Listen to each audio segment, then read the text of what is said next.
खुदावंद यीशु मसीह के बाबरकत और फ़तेहमंद नाम में आप सबों को सलाम। मैं पास्टर डेविड खुदावंद का कलाम आपके साथ शेयर करना चाहता हूँ। आइए अजीज़ों, आज का हवाला हम तिलावत करेंगे। ज़बूर 144, ज़बूर 144 उसकी पहली आयत पर जब गौर करते हैं तो खुदा के कलाम में लिखा है कि खुदावंद मेरी चट्टान मुबारक हो जो मेरे हाथों को जंग करना और मेरी उंगलियों को लड़ना सिखाता है। आइए अजीज़ों, आज हम खुदा के कलाम पर गौर करेंगे कि जंग जो है वो हमारी किसके साथ है। सबसे पहली चीज़ हमें देखने की ज़रूरत है, हमारी जंग किसके साथ है। कलाम मुक़द्दस में जब याकूब का ख़त हम पढ़ते हैं तो वहाँ मुक़द्दस याकूब कहते हैं कि पस खुदा के ताबे हो जाओ, अबलीस कर डट कर मुकाबला करो तो वो तुमसे क्या करेगा, भाग जाएगा। हम एक पुराने अहदनामे में शमूएल की किताब उसका जब हम 16-17वां बाब जब पढ़ते हैं तो वहाँ हमें एक जंग मिलती है जो फ़िलिस्तियों और इसराइल के दरमियान जंग थी।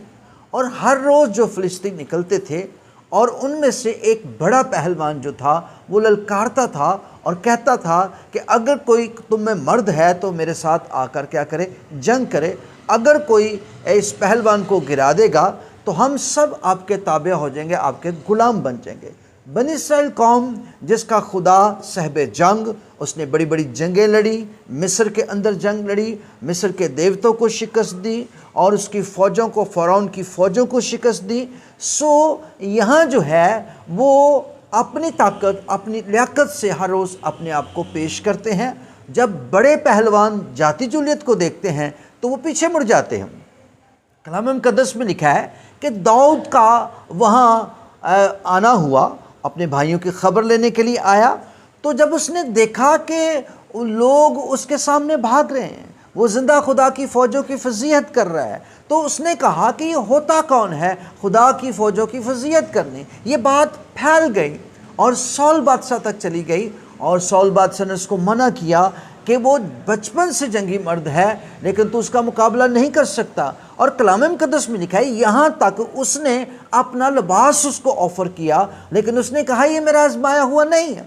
उसने 5 चिकने पत्थर, एक फलाखन ली और अपने हाथ में एक आसा लिया और मैदान जंग में उतरा और उसने जंग में आकर कहा कि ये जंग हमारी नहीं है, ये जंग खुदा की है। खुदावंद आप क्या करेगा, जंग लड़ेगा। खुदा तलवार और भाले के ज़रिए से नहीं बचाता। और कलाम मुक़द्दस में लिखा है जो ही जाति जूलियत ने देखा तो अपने देवतों का नाम लेकर उस पर लानत की, क्या मैं कुत्ता हूँ तू जो लाठी लेकर आ गया है। और कलाम मुक़द्दस में लिखा है दाऊद ने कहा मैं रब्बुल फ़ौज के नाम से आता हूँ, वो आज तुझको मेरे हाथ में कर देगा और खुदावंद मुझे क्या बख्शेगा, फ़तह बख्शेगा। और कलाम मुक़द्दस में लिखा है कि दाऊद उसके सामने खड़ा था। सारे लोग उसके तजर्बे को, उसकी ताकत को, लियाकत को और उसके तजर्बे कद को देखते थे, लेकिन दाऊद भी उसको देखता था। लेकिन उसके पीछे वो किसको देखता था, उस खुदा को जो कायनात का खालिक और मालिक है, जो सबसे बड़ा खुदा है, जो दाऊद का कमांडर था। दाऊद का कोई तजर्बा नहीं था, वो एक चरवाहा था, लेकिन उसको किस बात का तजर्बा था, खुदा की हुजूरी का तजर्बा था। और उसने फलाखन में पत्थर लिया और उस पर माथे पर मारा और उसके माथे में घुस गया और वो ऊंधे मुंह गिर गया। उसी की तलवार से उसके सर को क्या किया, जुदा कर दिया और सारे फ़िलिस्ती डर कर भाग गए। दहशत छा गई क्योंकि खुदा उस जगह मुकाम पर उतरा हुआ था। खुदा ने जंग लड़ी और इसराइल को फ़तह बख्शी। अगर आप फ़तह चाहते हैं, आपका कोई तजर्बा नहीं है, तो आप दुआ में अपने आप को पेश करें, खुदावंद आपको फ़तह बख्शेगा। God bless you.